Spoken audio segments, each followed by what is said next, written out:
Welcome to TG5 news. ముందుగా headlines చూద్దాం. ఈ కార్ రేసు కేసులో లై డిటెక్టర్ టెస్టుకు తాను సిద్ధమన్న కేటీఆర్, కడియంను కాపాడేందుకే దానం నాగేందర్తో రాజీనామా చేయించే ప్రయత్నమని ఆరోపణ. అనర్హత వేటు తప్పించుకునేందుకే ప్రభుత్వం ఎత్తుగడని విమర్శలు. టీటీడీ కల్తీ నెయ్యిపై మంత్రి డోలా ఆగ్రహం. లడ్డూ నాణ్యతపై రాజీ కుదరదన్న మంత్రి కఠిన హెచ్చరిక. గత పాలన నిర్లక్ష్యమే అవకతవకలకు కారణమని డోలా ఆరోపణ. భక్తుల విశ్వాసం కాపాడేందుకు నాణ్యత తనిఖీలు బలోపేతం చేస్తామని వెల్లడి.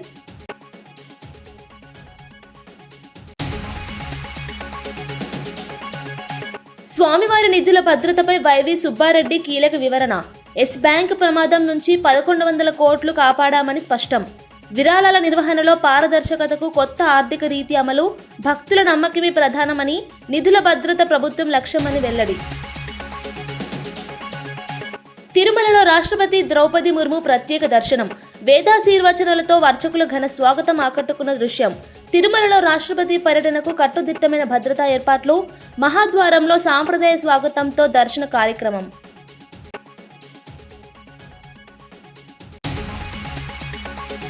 ఇబ్రహీంపట్నంలో రైతుల న్యాయం కోసం కవిత ఆవేదనతో పర్యటన. 540 ఎకరాల భూమి హామీలపై న్యాయం అందకపోవడంతో తీవ్ర విమర్శలు.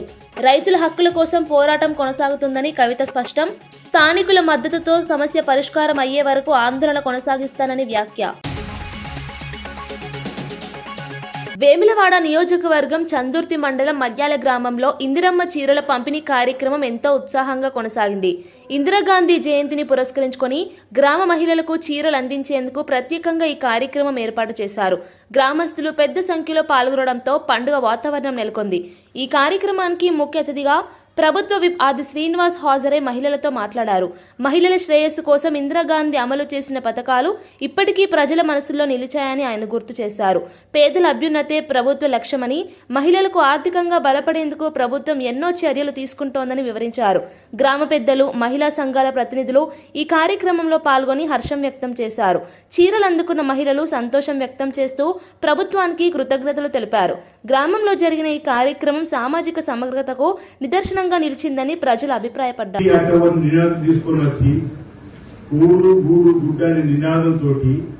పేదలందరికీ ఇంటి స్థలాలు ఇచ్చి ఇంద్రమిల నిర్మాణం చేపట్టి, పేదలకు వ్యవసాయ భూములు లేకపోతే బోర్డు భూములు ఇచ్చి పట్టాలు ఇచ్చిన సందర్భంలో బ్యాంకులను జాతీకరణ చేసి రాజ్యపాలన రద్దు చేసి ఇండియా అంటేనే ఇందిరా, ఇందిరా అంటే ఇండియా అనేటువంటి రీతిలో ప్రపంచంలోనే ఒక మహిళా తల్లి పరిపాలించిన తీరు ఈనాడు కూడా గుర్తుంచుకుంటున్నాం. ఇందిరమ్మ రాజ్యం అంటే ఆ మహాతల్లి అంటే మహిళలకు గౌరవం చెప్పే ప్రయత్నం. ఆ తర్వాత ఏ మహిళా తల్లి మళ్ళీ ప్రధానమంత్రి కాలే. అంతటి మహాతల్లి, మహానాయకుల ఇందిరమ్మ పేరు మీద మనం అనేక కార్యక్రమాలు అమలు చేసుకుంటున్నాం. ఇందిరమ్మ రాజ్యం తీసుకొని వస్తాం, నీ ఆశీర్వాదం ఇవ్వమంటే 22 మాసాల క్రితం మీరు ఈ ప్రజా ప్రభుత్వం, ప్రజాపాలన కాంగ్రెస్ ప్రభుత్వాన్ని మీరు ఆశ్రయించారు. మీ బిడ్డ ఇక్కడ ఎమ్మెల్యేగా నేను, రేవంత్ రెడ్డి గారు ముఖ్యమంత్రి అయిన తర్వాత అనేక కార్యక్రమాలు అమలు చేసుకుంటూ ముందుకు పోతున్నాం. అనేక కార్యక్రమాలకి ఇందిరమ్మ పేరు పెట్టుకుంటున్నాం. అంటే ఆ మహనీయురాలు చేసిన సేవలకు ఈరోజు గుర్తు చేసుకుని ఆ ఆలోచనతో ముందుకు పోవడం కోసం చేసే ప్రయత్నాన్ని ఈరోజు తలుచుకోవాల్సిన అవసరం ఉందన్నమాట సందర్భం చెప్తూ. ఒకరిద్దరు అంటున్నారు, ఏం చేసింది ప్రభుత్వం వచ్చిన తర్వాత 22 మాసాల్లో ప్రజలకు ఏ ఒరిగింది అనేటువంటి మాట అక్కడక్కడ వినిపిస్తుంది. మీరు కూడా టీవీలో చూసుకున్న పక్కన కేటీఆర్ కూడా అక్కడక్కడ అంటున్న సందర్భం. దానికి ఈరోజు మనం జవాబు చెప్పుకోవాల్సిన అవసరం ఉంది, జవాబు ఇవ్వాల్సిన అవసరం ఉన్నటువంటి సందర్భం కూడా ఈ వేదిక ద్వారా ఇతర మహిళా శిశు చీరలు పంపిణీ ద్వారా మనం మాట్లాడుకోవాల్సిన అవసరం ఉంది, తెలుసుకోవాల్సిన అవసరం ఉందని మాట సందర్భం తెలియజేస్తుంది. నాకు బాగా గుర్తు 8వ తారీఖు ఆ రోజు ఇక్కడ కరెంటు బిల్లు కడతా ఉంది. 8వ తారీఖు ఇక్కడ కరెంటు బిల్లు కడుతూ రామాజీ దగ్గర ఎన్నికల ప్రచారం వచ్చిన ఏంటి కన్నా తల్లి అంటే కరెంటు బిల్లు కడుతున్నాం అన్నారు.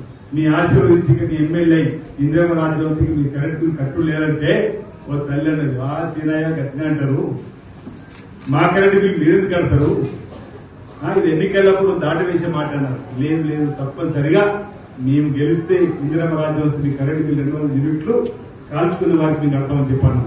ఈ ఊర్లో 95% కరెంటు బిల్లు కడుతున్నాం. అంటే ప్రభుత్వం పనిచేస్తున్నట్టుగా కాదు.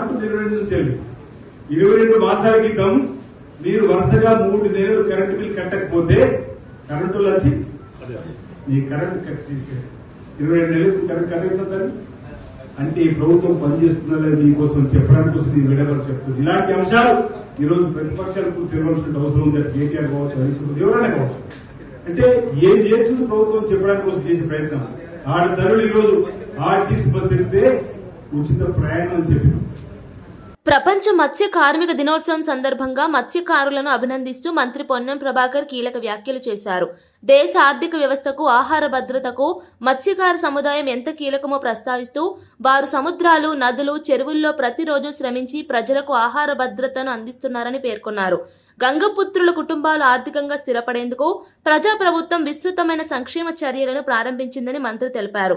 ఆధునిక పడవలు, వల సామగ్రి, భద్రతా పరికరాల కోసం సబ్సిడీలు, బీమా పథకాలు, విద్యా వసతులు, ఆరోగ్య భద్రత అమలులో ఉన్నాయని వివరించారు. ప్రత్యేకంగా మత్స్యకార బంధువుల పిల్లలకు ఉన్నత విద్యా అవకాశాలు పెంచేందుకు ప్రభుత్వం చర్యలు తీసుకుంటోందని చెప్పారు. మత్స్యకార గ్రామాల అభివృద్ధి కోసం జల వనరులు, చెరువుల పునరుద్ధరణ, పంటల పెంపకానికి అనువైన వాతావరణం కల్పించేందుకు కూడా ప్రభుత్వం కట్టుబడి ఉందని ప్రకటించారు. మత్స్యకారుల కోసం ప్రభుత్వం చేసే సేవలు నిరంతరం కొనసాగుతాయని హామీ ఇచ్చారు. కాపాడుతూనే ఆర్థికంగా ఎదగడానికి ఉపయోగపడే ఈ చేప వృత్తికి సంబంధించినటువంటి ఆధారపడ్డ అందరికీ కూడా ప్రపంచ మత్స్య కార్మిక దినోత్సవ శుభాకాంక్షలు. మీ అందరికీ మంచి జరగాలని, శుభం జరగాలని కోరుకుంటూ మీ పొన్నం ప్రభాకర్. టీటీడీలో వెలుగులోకి వచ్చిన కల్తీ నెయ్యి వ్యవహారం భక్తుల విశ్వాసాన్ని దెబ్బతీసిందని మంత్రి డోలా బాల వీరాంజనేయ స్వామి తీవ్రంగా విమర్శించారు. శ్రీవారి లడ్డుల తయారీలో ఉపయోగించే నెయ్యి పవిత్రత, నాణ్యతపై ఎలాంటి రాజీ ఉండకూడదని స్పష్టం చేశారు. భక్తులు కోట్లాదిగా ఆలయానికి వచ్చే పరిస్థితిలో ఇలాంటి అవకతవకలు జరగడం పూర్తిగా బాధాకరమని అన్నారు. ఈ ఘనతకు గత పాలక వర్గం నిర్లక్ష్యం, అవినీతి కారణమని ఆయన ఆరోపించారు. ప్రసాదాల సరఫరా వ్యవస్థను పర్యవేక్షించడంలో లోపాలు జరిగాయని, నాణ్యత నియంత్రణలో తీవ్రమైన నిర్లక్ష్యం చోటు చేసుకుందని పేర్కొన్నారు. ప్రస్తుత ప్రభుత్వం ఈ వ్యవహారంపై సమగ్ర దర్యాప్తు చేపట్టిందని, బాధ్యులపై కఠిన చర్యలు తప్పవని తెలిపారు. భక్తుల విశ్వాసం పునరుద్ధరించేందుకు నాణ్యత నియంత్రణ కమిటీని బలోపేతం చేసినట్టు వివరించారు. ఇకపై ఏ రూపంలో అయినా అవినీతి లేదా నిర్లక్ష్యం జరగకుండా అధునాతన నాణ్యత తనిఖీ విధానాలు అమలు చేస్తున్నామని మంత్రి స్పష్టం చేశారు. గత ప్రభుత్వంలో 1100 కోట్ల రూపాయలు ఎస్ బ్యాంక్ అనే ప్రైవేట్ బ్యాంకులో డిపాజిట్ చేస్తే మేము అధికారంలోకి వచ్చినాక మొదటి 3-4 నెలల్లోనే, ఎందుకంటే స్వామివారికి వచ్చే ప్రతి రూపాయి భక్తులు వాళ్ళ కష్టార్జితం స్వామివారికి కానుకగా సమర్పించేది కాబట్టి దాన్ని కాపాడాల్సిన బాధ్యత టీటీడీ అధికారులది. బోర్డుగా మాకు చూడాల్సిన బాధ్యత ఉంది కాబట్టి ఆ బ్యాంకులో డిపాజిట్లు ఉండటం వల్ల ప్రైవేట్ బ్యాంకు కాబట్టి ఏమైనా ఇబ్బంది ఇస్తే భక్తుల కానుకలకు ఇచ్చింది నిర్వీర్యం అయిపోతుంది, ఇబ్బంది పడే పరిస్థితి వస్తుంది అని చెప్పి ఆ బ్యాంకులో ఉన్న డిపాజిట్ ని మొత్తం ఒక వారం రోజుల్లోనే 1100 కోట్ల రూపాయలు విత్డ్రాల్ చేసి నేషనలైజ్ బ్యాంక్స్ లో వేయటం జరిగింది. అది జరిగిన ఖచ్చితంగా 1 month లోనో 2 months లోనో నాకు గుర్తులేదు, వెరిఫై చేసుకుని డీటెయిల్ గా నేను మళ్ళా ఇప్పటికే చాలా కట్టేస్తుంటా డీటెయిల్ గా ఆ గరుడ శ్రీనివాస్ సేతు బ్రిడ్జి విషయంలో మేము చేసిన కార్యక్రమాలు, ఎస్ బ్యాంకింగ్ నిధులు రిలీజ్ చేసి కాపాడటం కోసం మేము చేసిన ఇది, ఆ తర్వాత విత్-ఇన్ 1 or 2 months లోనే ఆ బ్యాంక్ కొలాప్స్ అయిపోయింది. తిరుపతి తిరుమల దేవస్థానం నిధుల నిర్వహణపై వచ్చిన ఆరోపణలకు స్పందిస్తూ వైవి సుబ్బారెడ్డి కీలక వ్యాఖ్యలు చేశారు. స్వామివారి విరాళాలు అత్యంత పవిత్రమైనవని, వాటి వినియోగంలో ఎలాంటి అవినీతి లేదా లోపాలు సహించరానివని స్పష్టం చేశారు. గత ప్రభుత్వ కాలంలో 1100 కోట్ల రూపాయలు ప్రైవేట్ బ్యాంక్ అయిన ఇస్ బ్యాంక్లో ఉంచినప్పుడు ఆ నిధులు ప్రమాదంలో పడే పరిస్థితి ఏర్పడిందని గుర్తు చేశారు. వెంటనే స్పందించి ఆ మొత్తాన్ని ప్రభుత్వ బ్యాంకుకు మార్చే పని చేపట్టామని, పూర్తిగా భద్రపరిచినట్లు వివరించారు. స్వామివారి నిధులు ప్రజల భక్తి ప్రతీక అని, వాటిని సంరక్షించడం అత్యంత బాధ్యత గల కార్యమని అన్నారు. మాట్లాడటం నీ మీద ఉన్నటువంటి అవినీతి ఆరోపణలు పక్కదో పట్టించి మాట్లాడుతున్నాం. చాలా ట్రాన్స్పరెంట్ గా 14 నుంచి 19 మధ్యలో టీటీడీ బోర్డు 2 సార్లు ఉన్నాయి. ఒక బోర్డులో నేను కూడా ఉన్నాను 2 years. చాలా నిజాయితీగా ఎక్కడ ఎటువంటి ఆరోపణలు లేకుండా చక్కగా జరిగింది బోర్డు. ఎప్పుడు కూడా మీరు వచ్చిన తర్వాత మీ అనుయాయులు లబ్ధి చేకూర్చారు. సిట్లో కూడా వరుసగా చక్కంతా కూడా చైన్ లింక్ అంతా కూడా మీ చుట్టూ ఎదురుతా ఉంది. ఈ విషయాన్ని పక్కదోవ పట్టించొద్దు. తప్పు ఉంటే వాస్తవాన్ని అంగీకరించండి. దేవుడి ముందు చేసిన తప్పులకి మీరు తప్పనిసరిగా దానికి మీరు బాధ్యత వహించాల్సి వస్తుంది. తిరుమల శ్రీవారి దర్శనార్థం రాష్ట్రపతి ద్రౌపది ముర్ము ప్రత్యేక పర్యటన చేపట్టారు. తిరుమల మహాద్వారం వద్ద ఆమెకు దేవాదాయ శాఖ మంత్రి Anam Ramanarayana Reddy, TTD chairman BR Naidu, EO Anil Kumar Singhal, అర్చక మండలి సభ్యులు సాంప్రదాయబద్ధ స్వాగతం పలికారు. వేద పండితులు వేద మంత్రాల నడుమ రాష్ట్రపతికి ఆశీర్వచనాలు అందించారు. ఆలయం అంతర్భాగంలో నిర్వహించిన ప్రత్యేక దర్శనంలో రాష్ట్రపతి పాల్గొని శ్రీవారి మూలవ రూపాన్ని ధ్యానిస్తూ తీర్థ ప్రసాదాలను స్వీకరించారు. ఆలయ ఆచారాలను గౌరవిస్తూ విధి విధానాలు పూర్తి చేస్తూ దర్శనాన్ని ముగించారు. రాష్ట్రపతికి అలంకరించిన ప్రత్యేక దర్శన ఏర్పాట్లు భక్తుల దృష్టిని ఆకర్షించాయి. భద్రతా విభాగం ఆదేశాలతో భారీ బందోబస్తు కూడా ఏర్పాటు చేయబడింది. తిరుమలలో రాష్ట్రపతి పర్యటన సజావుగా సాగేందుకు అధికారులు ప్రత్యేక చర్యలు తీసుకున్నారు. ఆమె పర్యటనతో దేవస్థాన ప్రాంత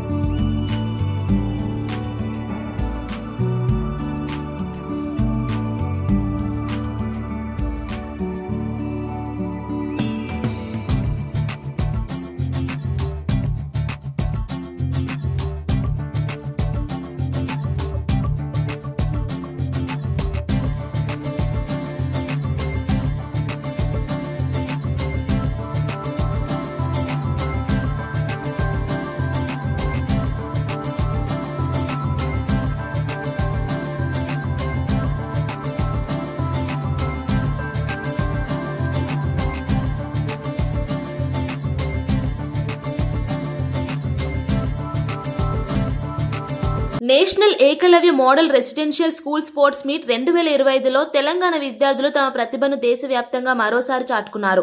నవంబర్ 15న ఒడిశాలో జరిగిన 4వ ఈఎంఆర్ఎస్ నేషనల్ స్పోర్ట్స్ మీట్లో విద్యార్థులు అన్ని విభాగాల్లో అద్భుత ప్రదర్శన కనబరుస్తూ మొత్తం 230 పతకాలు సాధించారు.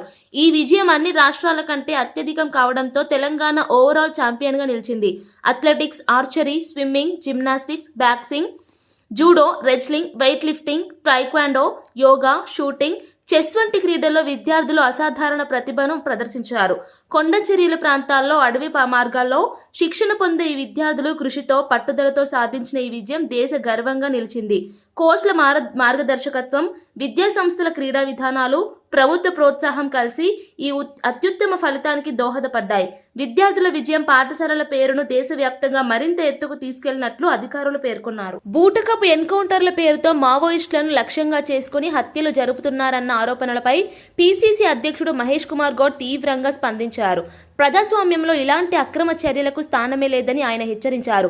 గతంలో జరిగిన అనేక ఎన్కౌంటర్లు నిజమైనవా లేక బూటకమా అన్న అనుమానాలు ఇప్పుడు మరింత బలపడుతున్నాయని వ్యాఖ్యానించారు. దేశంలో న్యాయ వ్యవస్థ ఉన్నప్పుడు న్యాయం పేరుతో హత్యలు చేయడం ఎవరికీ అధికారం కాదని స్పష్టం చేశారు. ముఖ్యంగా ఛత్తీస్గఢ్, జార్ఖండ్ ప్రాంతాల్లో ఉన్న విలువైన ఖనిజాలను కార్పొరేట్లకు అందించేందుకు ఆపరేషన్ కగార్ పేరిట మావోయిస్టులను లక్ష్యంగా చేసుకుని దాడులు జరుగుతున్నాయన్న ఆరోపణలను ప్రస్తావించారు. ఇటువంటి చర్యలు ప్రజాస్వామ్యాన్ని దెబ్బతీస్తాయని, అణగారిన వర్గాలపై మరింత అన్యాయం జరుగుతుందని ఆందోళన వ్యక్తం చేశారు. ప్రభుత్వం పారదర్శకతతో ముందుకు రావాలని, అన్ని ఎన్కౌంటర్లపై న్యాయ పరిశీలన చేయాలని మహేష్ గౌడ్ డిమాండ్ చేశారు. మన పౌరులు కోరుకున్నప్పుడు సీజ్ ఫైర్ ఎందుకు చేయకూడదని నేను ప్రశ్నించినాను. దానికి నన్నేదో దేశద్రోహిగా బీజేపీ నాయకులు మాట్లాడినారు. మనం ప్రజాస్వామ్య దేశంలో ఉన్నాం, రాజ్యాంగం నమ్ముకొని ఉన్నాం. ముఖ్యంగా ఏళ్ల తరబడి ప్రజా జీవితంలో సర్వం కోల్పోయి ఇవాళ ప్రజా జీవన స్రవంతిలోకి వస్తామని బాహటంగా ప్రకటిస్తున్న వేళ వారికి అవకాశం ఇవ్వకుండా వారిని పట్టుకొని వారి ద్వారా మిగతా వారి సమాచారం సేకరించి వీరిని నిర్దాక్షిణ్యంగా చంపేస్తా ఉన్నారు. ఈ జరిగిన 3 ఎన్కౌంటర్లు కూడా చాలా అనుమానాలు ఉన్నాయి. ప్రజా సంఘాలు ఏ రకం కోరుతా ఉన్నాం, మేము కూడా అదే రకం కోరుతా ఉన్నాం. ఛత్తీస్గఢ్ లో కానీ జార్ఖండ్ లో ఉన్నటువంటి అపారమైన ఖనిజ సంపదని కొంత కార్పొరేట్ సెక్టర్ కి అప్పజెప్పే క్రమంలో ప్రజల తరఫున పోరాడుతున్నట్టు ఈ నక్సలైట్ ని ఎలిమినేట్ చేస్తే అది సునాయాసంగా ఆ కార్యక్రమం జరుపుకోవచ్చినట్టు ఒక దాగి ఉన్నటువంటి విషయం కోసం కేంద్ర ప్రభుత్వం ప్రయత్నం చేస్తా ఉంది. 10వ తరగతి హిందీ ప్రశ్నపత్రం లీక్ కేసులో బండి సంజయ్ కుమార్ పేరుతో నమోదైన కేసును తెలంగాణ హైకోర్టు రద్దు చేయడం రాజకీయంగా కీలక మలుపు తీసుకువచ్చింది. హన్మకొండ జిల్లా కమలాపూర్ పోలీస్ స్టేషన్లో నమోదైన ఈ కేసు దర్యాప్తు తీరుపై కోర్టు తీవ్ర అసంతృప్తి వ్యక్తం చేసింది. ఫిర్యాదులో పేర్కొన్న అంశాలు, పోలీసులు నమోదు చేసే రిమాండ్ నివేదిక వివరాలు పరస్పరం పొంతన లేకుండా ఉన్నాయని కోర్టు స్పష్టం చేసింది. కేసు నమోదులోనే లోపాలున్నాయని, దర్యాప్తు పూర్తిగా దిశ తప్పిందని వ్యాఖ్యానించింది. ప్రశ్నపత్రం లీక్ వంటి సున్నితమైన అంశంలో పోలీసులు చేసిన తప్పిదాలు విచారణ వ్యవస్థ ప్రతిష్టను దెబ్బతీస్తాయని కోర్టు హెచ్చరించింది. విద్యారంగంపై ప్రభావం చూపే అంశంలో అధికారులు అత్యంత బాధ్యతతో వ్యవహరించాల్సిన అవసరం ఉందని సూచించింది. బండి సంజయ్ పేరు ఎలాంటి సరైన ఆధారాలు లేకుండా చేర్చడం విచారణలో తీవ్రమైన లోపమని తీర్పులో పేర్కొంది. ఈ నిర్ణయం రాజకీయ వర్గాల్లో విద్యారంగంలో చర్చనీయాంశంగా మారింది.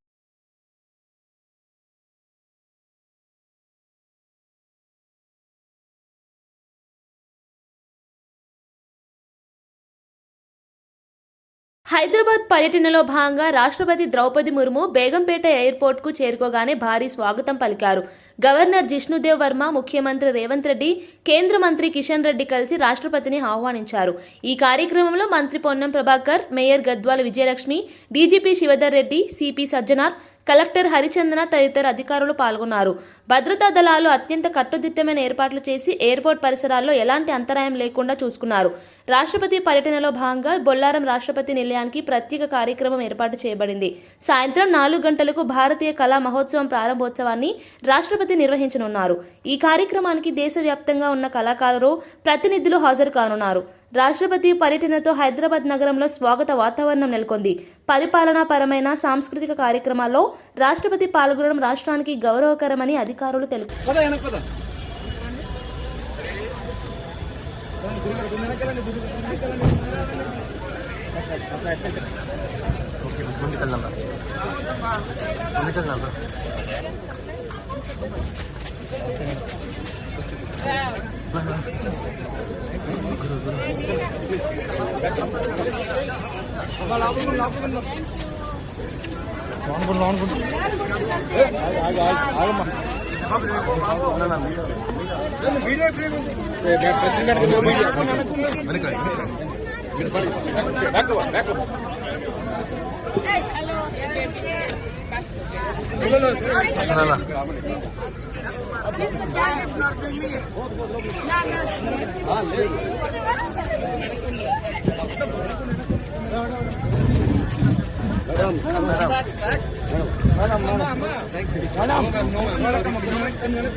తెలంగాణలో ఎన్హెచ్ఎం కాంట్రాక్ట్ ఉద్యోగులు 11 నెలలుగా జీతాలు అందక తీవ్ర ఇబ్బందులు ఎదుర్కొంటున్న నేపథ్యంలో ప్రగతి భవన్ వద్ద ఆవేదన వ్యక్తం చేశారు.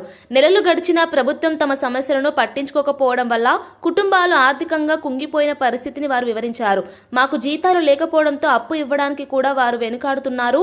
పిల్లల స్కూల్ ఫీజులు చెల్లించలేక వారిని ఇంటికి పంపిస్తున్నారు అని బాధపడ్డారు.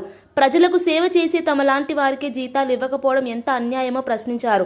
సమస్యలను చెప్పేందుకు అధికారులు సమయం కేటాయించకపోవడం, ప్రగతి భవన్ వద్ద కంచెలు వేసి అడ్డుకోవడం మనసును మరింత బాధ పెడుతోందని పేర్కొన్నారు. చాయ్ తాగే సమయంలో మా సమస్యలు పరిష్కరించేస్తామన్నారు. అంటే మేము వచ్చింది వీళ్ళు ఉన్నారంటే మమ్మల్ని ఏమన్నా అడుగుతారని చెప్పి చేస్తారు. ఇప్పుడు మమ్మల్ని కూడా లోపల రానికపోవడానికి కారణం కూడా అదే కదా. మేము వస్తే ఏడా జీతాలు అడుగుతున్నాయి కదా, మమ్మల్ని లోపల రానియకుండా ఇక్కడ నిర్బంధం చేసేది. ఇది నిర్బంధం కదా. మరి మేము స్వతహాగా మేమేమన్నా ఆయుధాలు పట్టుకుని వచ్చినామా? మా హక్కుల కోసం, మా డిమాండ్లు నెరవేర్చమని చెప్పడానికి, మా హక్కు కోసం వచ్చినాము. మమ్మల్ని నిర్బంధించాల్సిన అవసరం ఏమున్నది? అంటే వాళ్ళు తప్పు చేస్తున్నట్టే కదా. మరి ఆ తప్పును క్లియర్ చేయండి అని చెప్తున్నాం కదా. అసలు కంచెల మధ్యలో మీరు ధర్నా చేయాల్సిన అవసరం వచ్చింది. మేము ఇంతకు ముందు అన్ని రాళ్ళను మొక్కినామండి. అన్ని రాళ్లను మొక్కినాము, అన్ని రాళ్లకు ఇవి ఇచ్చినాము, కానీ కరిగే రాయి ఏది కనబడలేదు. అందుకనే ఇప్పుడు ధర్నాకి దిగాల్సి వచ్చింది. ధర్నా చేస్తున్నారు, ఓకే. రేవంత్ రెడ్డి పరిపాలనలో కంచెలు బద్దలు కొట్టినాం, ఎలాంటి కంచెలు ఏమని అన్నారు. ఈ గేట్ల మధ్యలో ధర్నా చేస్తే ఎట్లా అనిపిస్తుంది? మరి మీరు స్వతహాగా చూస్తున్నారు. మరి కంచెలు బద్దలు కొట్టినాం అనేది మరి కంచె కనబడుతుంది కదా. అది మీరే నిర్ణయించాలి, ప్రజలు నిర్ణయించాలి, ప్రభుత్వం నిర్ణయించాలి. కంచెలు బద్దలు కొట్టారా లేకుండా కంచెలు కొత్త కట్టారా అనేది వాళ్ళకి తెలియాలి. మేము రెగ్యులర్ గా వచ్చేదా జీతాలు? అన్ని గుండుసున్నాయండి.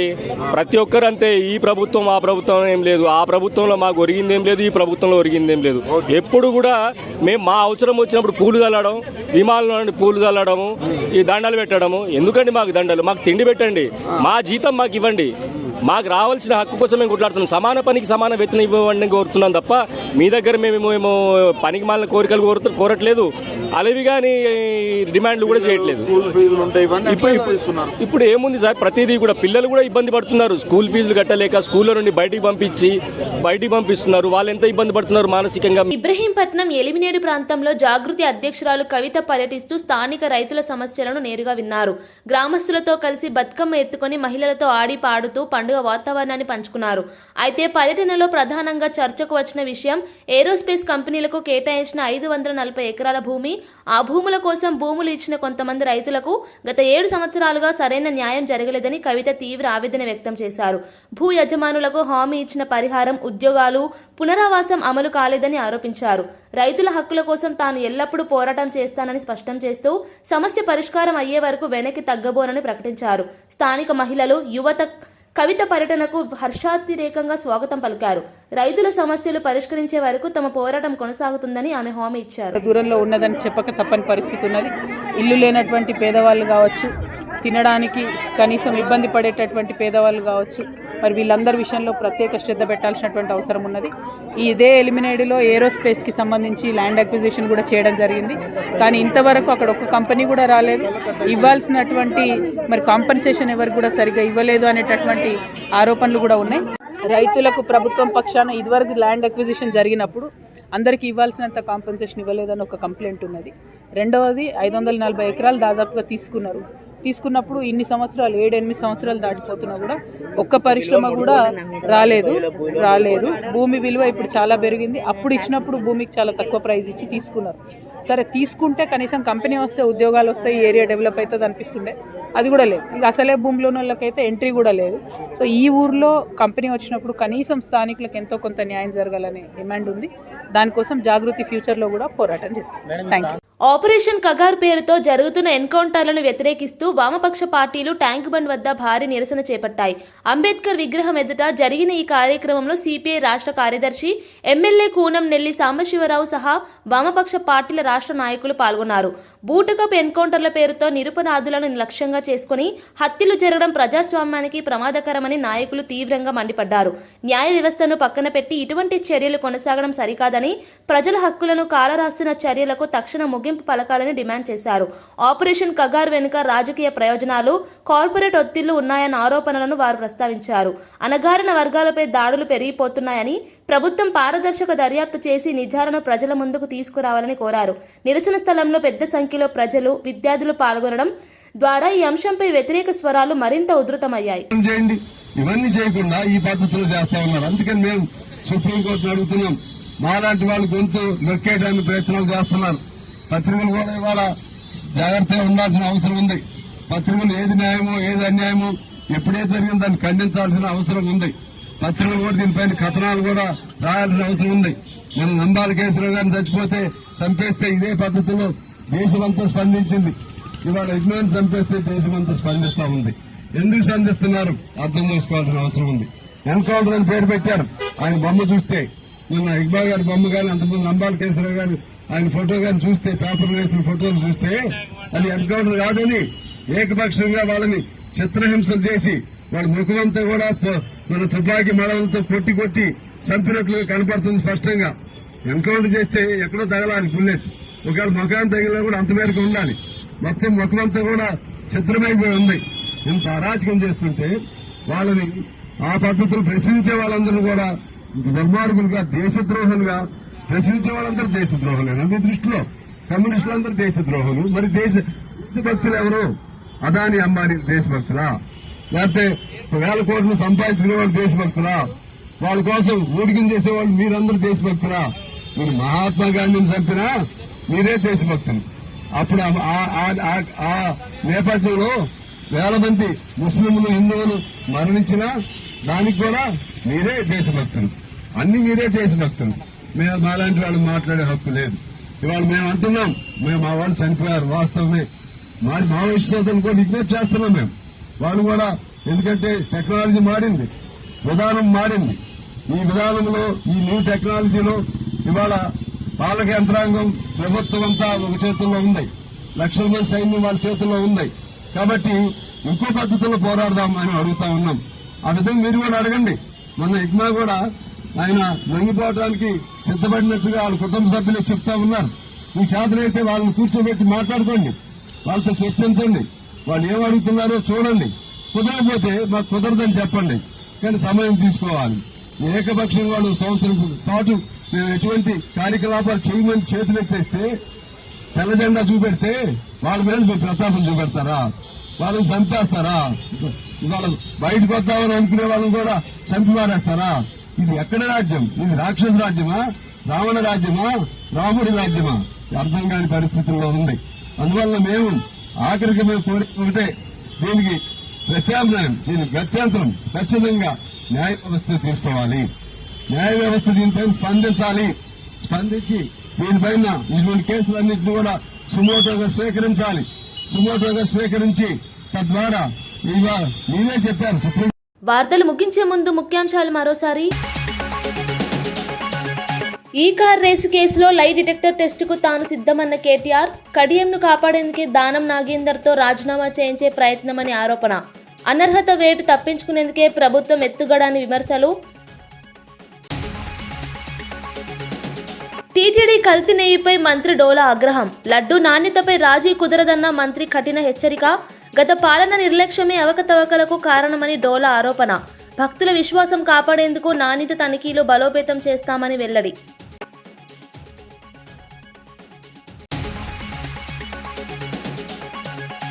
స్వామివారి నిధుల భద్రతపై వైవి సుబ్బారెడ్డి కీలక వివరణ. ఎస్ బ్యాంక్ ప్రమాదం నుంచి 1100 కోట్లు కాపాడామని స్పష్టం. విరాళాల నిర్వహణలో పారదర్శకతకు కొత్త ఆర్థిక రీతి అమలు. భక్తుల నమ్మకమే ప్రధానమని, నిధుల భద్రత ప్రభుత్వం లక్ష్యమని వెల్లడి. తిరుమలలో రాష్ట్రపతి ద్రౌపది ముర్ము ప్రత్యేక దర్శనం. వేదాశీర్వచనాలతో అర్చకుల ఘన స్వాగతం ఆకట్టుకున్న దృశ్యం. తిరుమలలో రాష్ట్రపతి పర్యటనకు కట్టుదిట్టమైన భద్రతా ఏర్పాట్లు. మహాద్వారంలో సాంప్రదాయ స్వాగతంతో దర్శన కార్యక్రమం.